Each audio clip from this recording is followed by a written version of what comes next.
Well, turning now to your forecast, we have a comfortable yet cooler start to the week before things really start heating up, Ashton. Yeah, it's going to feel cool in the coming days. But Eric, at the end of the week, you're probably going to be wishing for the cooler weather back because it's really going to heat up. Pittsburgh could hit 90 at the end of the week. For this evening, still can't rule out a couple of very light isolated showers. Most of us will stay dry under quite a bit of cloud cover, but can't rule out a few raindrops. Tomorrow will be unseasonably cool. Highs only in the 60s tomorrow, and then we're going to drop into the 40s even here in the city coming up tomorrow night into Tuesday morning. So it will be quite cool for June as we get into Tuesday early, and then it will be dry for most of this week. And sometimes we get concerned when we go through a long stretch of mostly dry weather, and we are actually a little below normal for the month of June. We've only had 0.35 in the gauge. All of that, or most of that, was last Thursday with that rain that we had. But then look at the number, of course, for the year, and all the worries go away. More than 2 feet of liquid precipitation since the first of the year, including melted snow. Back over the cooler months, we are more than 7 inches above normal with precipitation. So it's okay. We can have a dry stretch. This evening, again, still can't rule out a few very light showers, mainly north of Pittsburgh, northern Allegheny County, right there along the turnpike, over toward Indiana. A few very light showers. Same thing south of Beaver.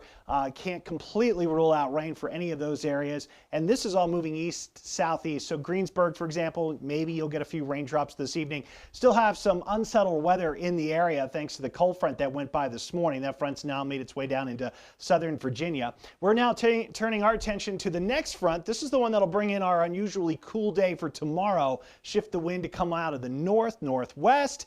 And so again, highs tomorrow only in the 60s.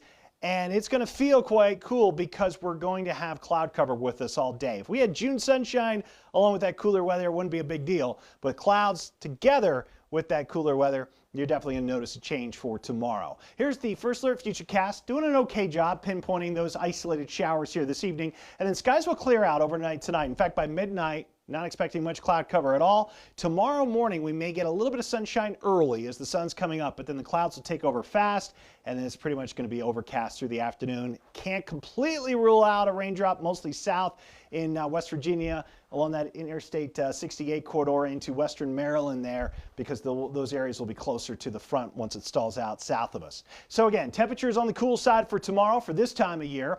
You know, in March we'd welcome this, but in June it's going to be a little cool. Indiana 64 tomorrow, Butler 62, Washington will be in the 60s as well. Then we start warming up. By Tuesday we're going to be back in the upper 60s and lower 70s again. Our normal high this time of year is about 79 or so. We'll stay below that on Tuesday, but then climb a little bit above it on Wednesday, 82. Then 87 on Thursday, almost 90 on Friday, with a 30% chance for showers and thunderstorms. And that is really our only chance for rain during the work week. Next weekend, Father's Day, looking all right. Sunny skies, warm temperatures. Hopefully Dad likes it warm, close to 90 a week from today.